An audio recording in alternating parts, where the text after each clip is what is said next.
Hello, Environmental Health. James Crawshaw speaking. How can I help you? How you doing? I believe you spoke to Mr. Macklin. That's right, yes, Right, what it is, I've got the manager here, he's been hanging on, do you need permission? But it's just, he's not got very good English, so I'll need to, explain to him what's happening here.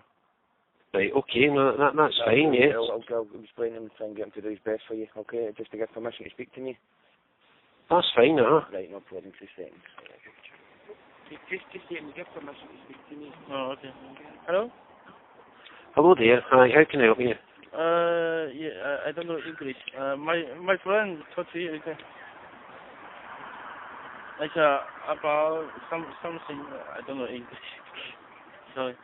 Could you, let my friend talk to you, it's okay? Yeah, that's fine, Okay, sorry. Come on a minute. Hiya. Hi there. Hiya. Right, so, right. Is that okay, yeah? Right, no, that's fine. So Mr. Macklin said to me that he'd issued a fixed penalty notice about the waste on the street, but also he'd issued a notice as well about you needing to get a food waste contract. Aye. Well, that was me important. That one. It was mostly it was yesterday. It was approximately about 5:30. He entered the shop and asked to speak to the manager. The manager came out from the back of the shop and the post. Mr. Macklin handed him 2 envelopes, one of which was the photograph and obviously the fixed penalty, and as you say, the other one was just get it here. It was a garden leak to, order a commercial bin. Right, now, what it is, first things first, this is an act that requires consent and is unenforceable. I know how all this works. Attached to the letter, as you say, was a fixed penalty, which states on it, on the 30th of the 5th, 2016, at 0600 hours, you committed an offence of leaving litter under 87, Section 87 of the Environmental Protection Act 1990. See the exact same act. Have you read subsection 7 of that number 87 section? It says, in any proceedings in Scotland for an offence under this section, it shall be lawful to convict the accused on the evidence of one witness. There's no witness here. Mr. Macklin stated to the manager that someone had made a complaint about the noise of seagulls rummaging through the bags of rubbish which was left lying, and there is a photograph attached to this letter showing the burst bag of rubbish. The fixed penalty notice states that Glasgow City Council is due to believe at $600 you committed an offence, but that's a lie because the manager wasn't present at the business at that time. Right, the bag was left as they are every evening at 11:30 p.m. when the shop closes, to be collected by the collection men who come round through the morning to collect the rubbish from all the shops, leave all the rubbish out. Now, Mr. Macklin stated to the manager, if it was left and not picked up within the hour, then it had to be taken back inside the shop, which is another lie. The manager was not there to take the bag back in, as that would have taken the time to 12:30, 1 a.m. in the morning. They asked Mr. Macklin, how can the manager take the bag back into the shop if he isn't there to do so? Mr. Macklin replied that the manager should wait until the bag is collected. So the manager's supposed to wait till 12:30, 1 a.m. before he can go home. Well, just let me finish here because this is really important. This could end up a criminal matter if it's not dealt with appropriately. Now that's another lie, because the bags don't get collected till late in the morning between 2 and 3 a.m. I live in the area. Now this photograph of the bag was taken early hours of the morning, so because the collection men didn't collect the bag, the manager's at fault. That's not, that's not right. It's not at fault if it's up to the collection team to collect the bag, as they do all the time. It's not being collected and he's been punished for it. But actually, here's the most important bit. He was being quite threatening and intimidating, Mr. Macklin, towards the manager. As I say, the manager didn't explain.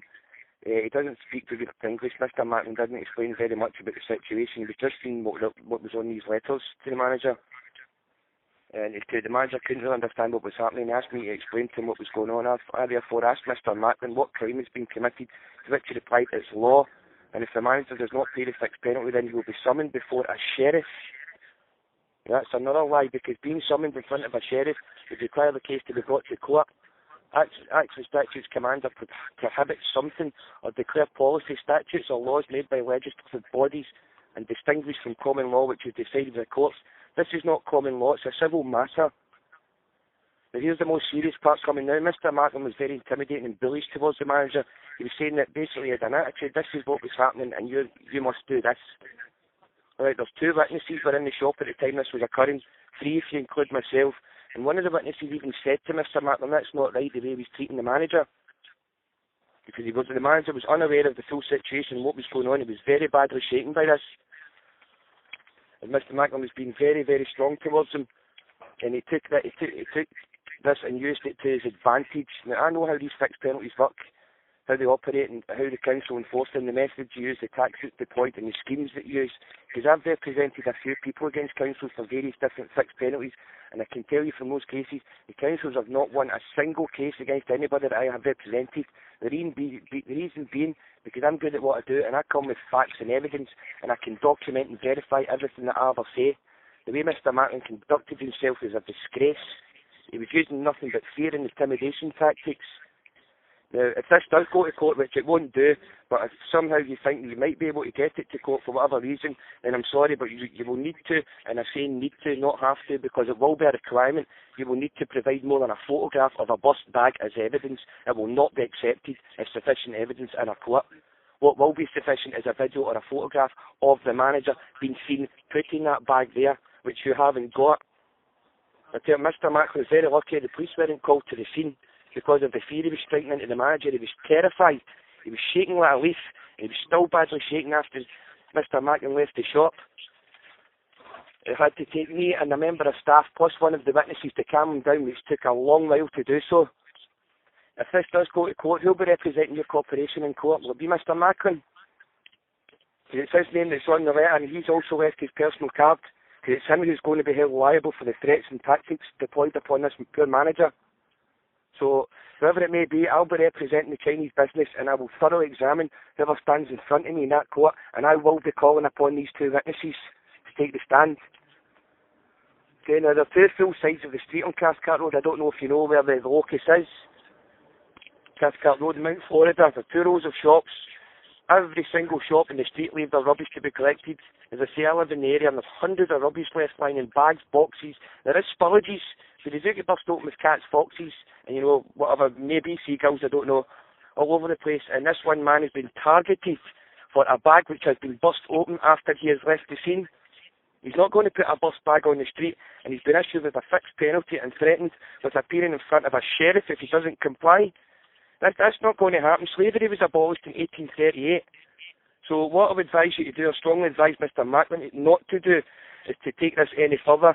If you do, or Mr. Macklin does, then there better be sufficient evidence more than a photograph of a bag.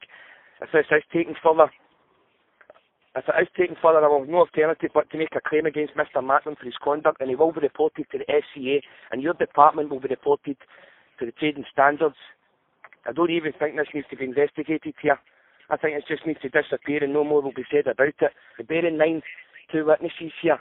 Right, listen, can I stop you there? Listen, can I stop you there? Yeah, on you go. Look, I've heard enough, okay? Right, okay. So what do you want to do about it then? Look, listen, it's not going to disappear, okay? It's not going to disappear, but it's not going any further. I'll tell you that for something right now. Okay? If you complain. No, there'll be no complaint made. Any more future contact to that